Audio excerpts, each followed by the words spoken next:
Hai semua, gua Wasa. Kali ini gue excited banget. Kenapa? Karena di depan gue sudah ada flagship lipat-lipatnya si Samsung. Jadi ini adalah packaging resminya yang nanti akan teman-teman dapatkan hasil dari PO, ataupun kalau selesai PO ya akan membelinya, ya dapatnya seperti ini. Kira-kira isi di dalamnya tuh kayak gimana ya untuk handphone lipat-lipatnya di harga yang ini sekitar 15 dan 16 juta, karena ada dua pilihan storage ya, 128 dan 256 untuk yang Z Flip 3. Sedangkan kalau yang Z Fold 3 ini dia ada mulai dari 256GB dan 512GB. Harganya gue rada-rada lupa sih, tapi kalau nggak salah dari 25 juta rupiah. Nah, jadi video ini juga bisa menjadi pedoman buat teman-teman kalau misalkan lagi beli Z Fold ataupun Z Flip 3-nya, itu apa ya yang mesti dibeli ya sebelum handphonenya datang. Entah itu casingnya, gue nggak tahu nih kita dapat casing bawaan atau tidak. Terus yang kedua, apakah dapat anti goresnya juga atau tidak. Sedangkan ini handphone saran dari gue, dan pastinya sih kalau teman-teman nyari anti gores, belinya itu pasti yang hidrogel, atau biar gampangnya itu langsung ke Samsung centernya aja. Jangan pasang sendiri deh. Ini juga nggak bisa pakai tempered glass. Tekuk bro, patah lah kalau kaca, ya nggak? Dan satu lagi sebenarnya yang di unboxing bener-bener adalah Z Fold 3 ini. Ini adalah unit yang resmi Indonesia, sedangkan kalau yang Z Flip 3 ini adalah unit masih global, tapi isinya tuh bisa sama dengan yang nanti teman-teman terima. Dan untuk Z Flip 3 ini kenanya adalah re-unboxing karena ini udah gue buka. Yaudah, langsung aja kita mulai dari kamera yang di atas biar lebih detail. Oke, jadi boxnya seperti ini ya. Kalau yang Z Flip 3 dia memanjang, sedangkan kalau yang Z Fold 3 dia kotak kubus kayak biasa. Langsung aja kita lihat yang Z Flip 3 dulu. Kayak begini ya, Z Flip 3 5G, di kiri, di kanan, atas, bawah, dan di baliknya kosong aja. Dan dibukanya ke atas, ini dapat dusnya yang tipis ya, flagship banget. Jadi ya teman-teman pasti udah kebayang, kita tuh emang tidak mendapatkan charger. Ini handphonenya dibungkus sama plastik. Ini gue kebetulan megangnya yang warna kremnya, terus atau krim ya, sama ada kotak. Dan isinya ini ada SIM card ejector, kabel Type-C to Type-C, kita dapat quick start guide. Nggak dapat charger, dapatnya kabel doang. Ini lumayan bisa buat teman-teman transfer data antara Samsung ke Samsung. Biasanya kayak gitu, pakai aplikasi yang namanya Smart Switch, itu udah ada bawaan dari si Samsungnya. Tapi kalau ke handphone lain, ke Android lain, nanti di Android lainnya akan minta diinstal juga kalau nggak salah si Smart Switch-nya. Sekarang kita lihat fisiknya tuh ya seperti ini. Teman-teman juga pasti udah pada tahu. Nih ya, ada lipatannya yang kelihatan, dan kita tuh sudah dapat anti gores sebentar. Nah tuh kelihatan ya. Dan udah nggak usah PR buat nyari-nyari anti gores dulu untuk di pertama kali pembelian, karena udah ada. Terus juga suka ditanya sama teman-teman, gue baca di grup dan di kolom komentar, sekeras apa sih sekarang layarnya? Kan kalau dulu ditekan dikit dia suka membekas. Nah kalau yang ini gue bisa bilang sih, dibanding Z Flip yang pertama, generasi pertama, yang ini lebih kuat nih kalau ditekan begini sama kuku. Tuh cuma segini doang guys. Ini gue rada tekan loh, tuh kelihatan dari bayangan lampunya ya. Kayak teman-teman pakai hydrogel, ditekan pelan aja pasti ngebekas kan. Nah kalau yang ini tuh ngebekasnya cuma segini doang. Jadi generasi flex displaynya yang sekarang udah lebih baik lagi. Yang Z Flip 3-nya kayak gitu aja. Sekarang kita lihat yang Z Fold 3 5G-nya. Nah, jadi kayak gini yang sebenarnya nanti akan teman-teman terima kalau beli hasil PO-nya atau beli yang Samsung Shine asli ya. Nih ada apa namanya, printan di plastiknya, bukan di boxnya. Samsung Electronic Indonesia. Ini ada tulisan Galaxy Z Fold 3 5G di kanan, kiri, dan di baliknya ini masih ada plastik, dan segelnya ada 1, 2. Gue buka dulu bentar. Oke, ini udah kebuka. Kita lihat bacaannya tuh seperti apa. Yang bagian sini kayak tulisannya, cuma ini sih diimpor oleh PT Samsung Electronic Indonesia Cikarang, Bekasi. Ya apa, storage-nya ada di bagian bawah sini ya guys, sama warnanya juga. Ini yang gue terimain 256GB internal, RAM-nya 12GB, sama yang warna hitam. Dibuatnya di Vietnam. Oke. Isi di dalamnya mari kita lihat. Handphonenya dengan layar juga bagian menghadap ke atas. Ini diambil ke atasnya. Terus ini ada stikernya lagi ya. Dan bagian belakang seperti ini. Terus ya sama, nggak ada charger guys. Oke, dapat SIM card ejector. Ya sama, kabel Type-C to Type-C, dan quick start guide juga isi dalamnya gitu. Oh ada dua, ada satu lagi. Oh ini bahasa Indonesianya, panduan singkat. Oke, kalau yang global cuma dapat satu kertas aja. Ya, 2 lipatan doang. Sedangkan kalau yang Indonesianya Wow, lipatannya ada 1, 2, 3, 4. Lebih panjang ya bahasa Indonesia ya. Oh, soalnya di belakang ada, nah ini layanan purna jual tuh, atau tempat service centernya Samsung. Belasan juta, 20-an juta beli flagshipnya Samsung. Inilah yang bikin gua tuh lebih tenang gitu loh kalau buat gue pribadi ya. Sekarang kita bahas ke handphonenya. Ini dia, ngebukanya tuh ada di mana? Oh, di sini. Set, bukanya kayak ke kanan, terus ini juga. Oh, ini nyangkut, bentar. Oh, gini ke kanan terus. Oh, yang ini ke atas. Oke, gitu ya cara bukanya. Norak nih gue, norak.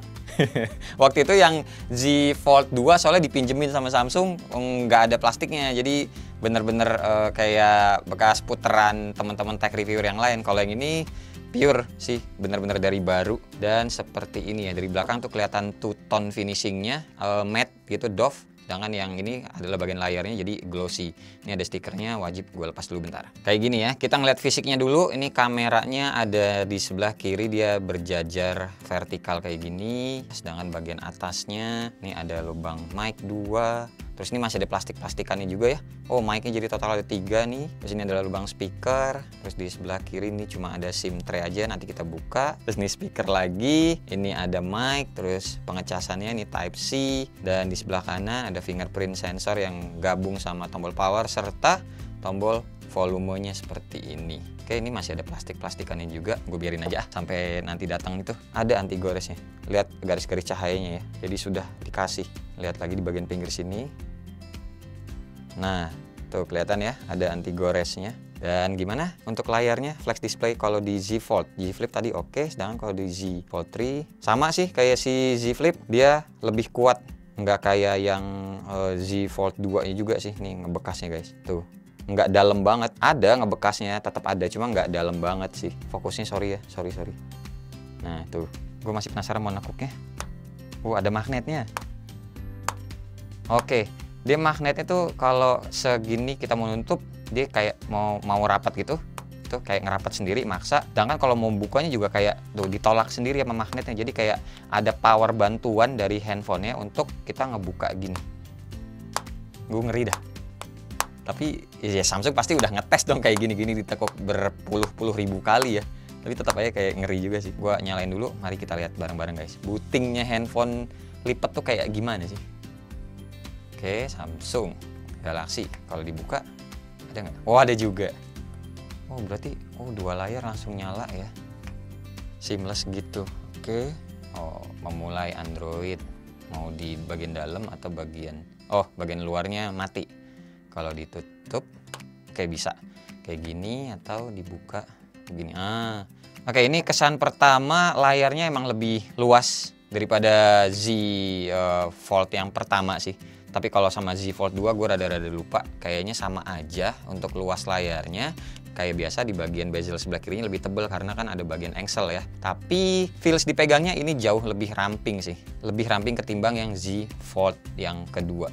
Enak sih, pegangnya kayak mantep gitu, tebel tapi compact gitu loh tuh. Jari jempol sama jari tengah masih bisa ketemu itu kukunya. Yaudah, ini intinya gue setting-setting dulu ya. Nanti kita cek aja beberapa pakai aplikasi sedikit aja, nggak usah banyak-banyak. Oke, jadi kayak begini ya tampilannya si handphonenya Samsung Galaxy Z Fold 3. Nah, jadi handphone ini tadi gue transfer kayak biasa pakai kabel ya, dan aplikasinya Smart Switch bawaan dari Samsung ke Samsung. Ini dari S21 Ultra ke sini, tapi tidak yang foto sama video, biar gue bisa ngumpulin pure hasil foto Z Fold 3 ini tuh nanti buat di video reviewnya.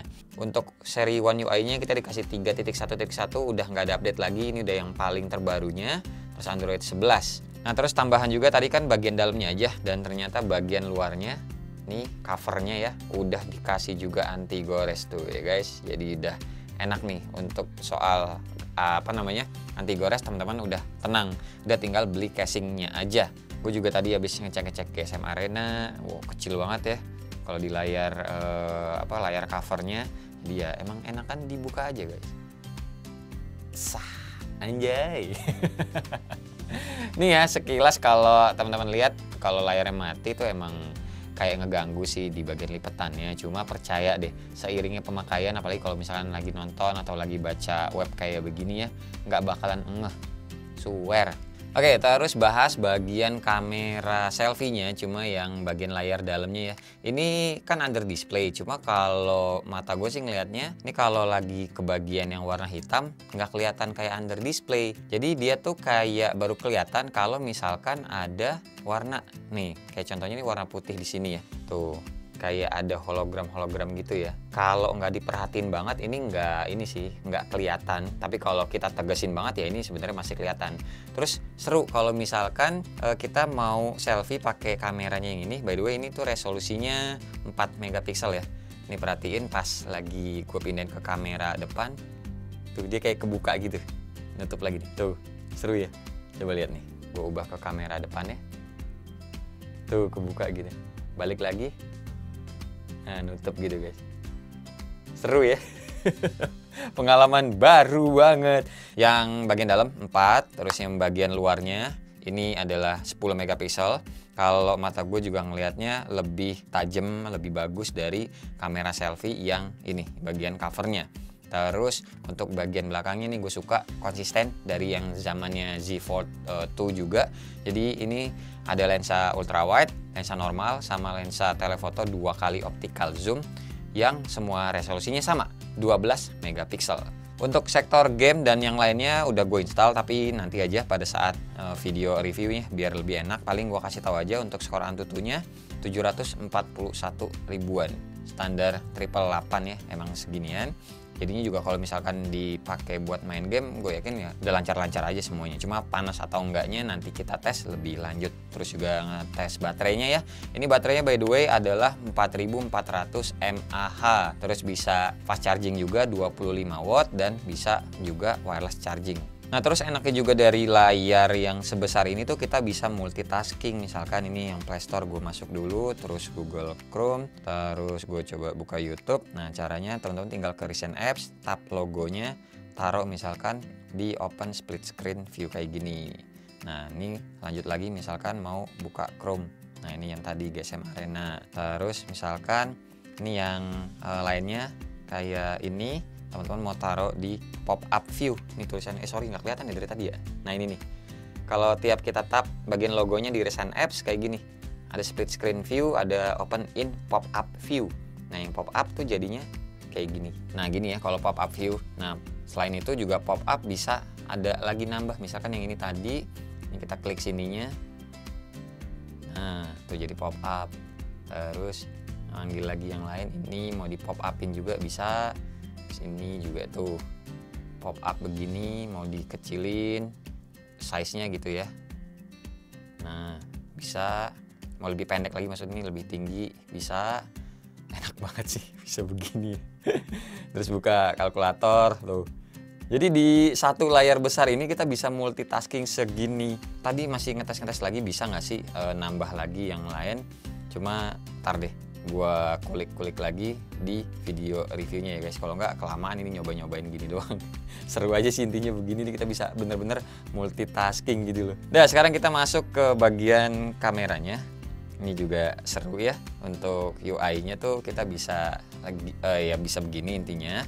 Pakai kamera yang depannya selfie, tapi kalau mau selfie begini juga bisa. Tuh, jadi ini dijadiin meja apa ala-ala kayak laptop gitu loh. Nah terus ini kalau kita misalkan jepret foto ya, nih kayak gini gue foto, ini langsung muncul di sebelah sini guys. 3, 2, 1. Tuh previewnya tuh langsung ada, bisa kita zoom in juga begini. Tuh, aduh pokoknya ini bener-bener apa ya, a new way trying a smartphone gitu loh. Beda banget dari handphone yang biasa lurus kayak gini doang yang udah kita coba selama ini. Kalau misalkan kita mau pakai kamera belakangnya, nah kan kayak gini biasa ya, tinggal yaudah jepret aja. Tapi beda kalau misalkan kita lagi kayak begini nih, kita mau foto pakai kamera belakang biar lebih bagus gitu ya. Nah di sini di sebelah kanan atas ada tulisan selfie, nah tinggal dibuka begini. Tuh, jadi fotonya pakai kamera yang belakang sebelah sini. Ada previewnya di layar bagian depan atau di layar covernya ini. By the way, gue lupa bilang juga, ini untuk layarnya depan belakang semuanya bisa 120 Hz dan pakai panelnya tuh pastinya Dynamic AMOLED 2X ya. Ya kalau mau selfie tinggal melambai-lambai. Kalau megang lebar begini ya, mau jepret ini agak susah guys. Jadi enakan pakai jari 5. Nah, kayak gitu. Oke. Nah, ini buat menu-menu di kameranya ya. Ada ini langsung kelihatan tap to scan, ini adalah scene optimizer. Tadi on, ini gua offin. Kalau di onin ya balik lagi dia bisa mendeteksi objek yang ada di depannya. Terus sini ada ultra wide 0,5, normalnya 1 kali, sama yang ini 2 kali optical zoom. Bisa dipaksain juga sampai 10 kali tuh ya digital zoom. Terus selain mode foto kayak biasa ada portrait, terus juga ada single take, terus ada video, kemudian ada more-nya, dan more-nya tuh ada segini banyak. Ini mode pro-nya juga ada banyak banget sih. Jadi enakan nanti aja kita bahas di video review. Nah, buat resolusinya, resolusi video maksud gua, kita bisa lihat untuk kamera belakangnya sini dia bisa sampai 4K 60 fps. Kemudian untuk kamera depannya bisa sampai sama 4K 60 fps juga.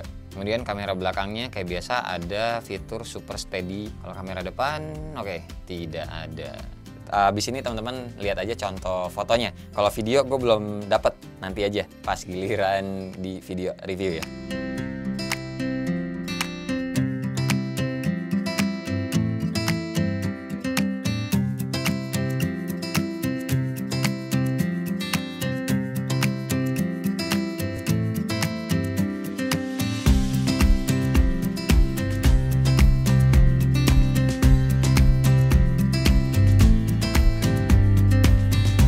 Oke, terakhir nih gue juga mau nunjukin ini kan support sama S Pen. Nah, cuma untuk Galaxy Z Fold 3 ini tuh S Pen-nya berbeda guys. Berbeda dari S Pen yang sudah ada sebelumnya, baik di Galaxy Note series ataupun di Samsung Galaxy S21 series nih yang gue punya.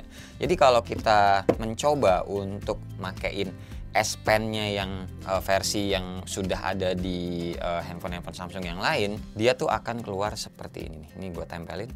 Nah, tuh ada bacaan gini. Yang intinya, kalau mau pakai S Pen, pakai yang didesain khusus untuk Galaxy Z Fold. Soalnya kalau pakai S Pen yang lain, yang kayak gini ataupun yang Galaxy Note itu bisa ngedamage screen-nya atau ya bikin rusak layarnya gitu loh. Terus juga nih kalau teman-teman ada yang S Pen Pro-nya, ini bisa di-set buat ke Z Fold mode dulu sebelum pakai di layar Z Fold bagian dalamnya sini guys.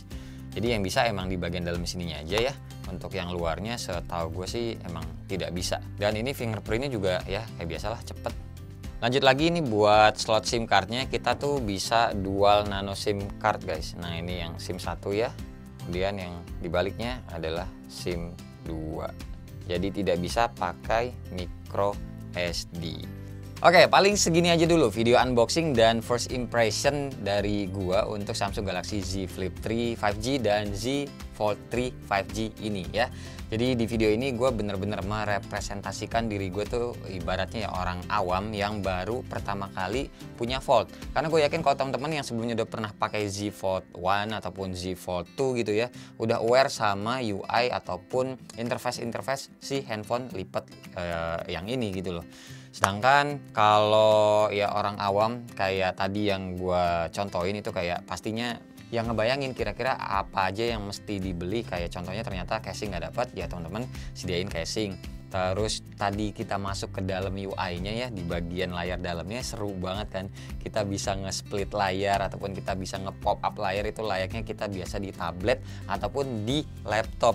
Jadi menurut gue ini emang benar-benar sebuah experience baru kalau teman-teman ada dananya. Apalagi makanya tadi gue representasikan sebagai orang awam karena ini handphone harganya kenanya tuh walaupun nggak bisa dibilang murah, tapi dia tuh lebih murah daripada versi sebelumnya yang harganya tuh nyampe 30-an juta, bahkan 40-an juta juga pernah. Jadi ya walaupun ini mahal, tapi tetap aja akan lebih bisa meraih lebih banyak orang untuk bisa dapat membelinya. Makanya nggak heran tadi ya, maksud gua merepresentasikan orang awam yang belum pernah pakai Z Fold ataupun Z Flip sebelumnya gitu ya guys. Berikutnya paling gue minta tolong dari teman-teman nih, gue mau bikin video review apa aja mau dibahas dari Samsung Galaxy Z Fold 3 5G ini ya. Tolong tulis di kolom komentar, kayak biasa nanti kita akan diskusi. Terima kasih banget pokoknya buat teman-teman yang udah nonton dari awal sampai akhir, dan seperti biasa nggak usah di like, nggak usah di share, dan nggak usah juga di subscribe channel ini kalau tidak bermanfaat.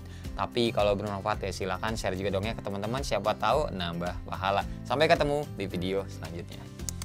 Bye bye. Cheers!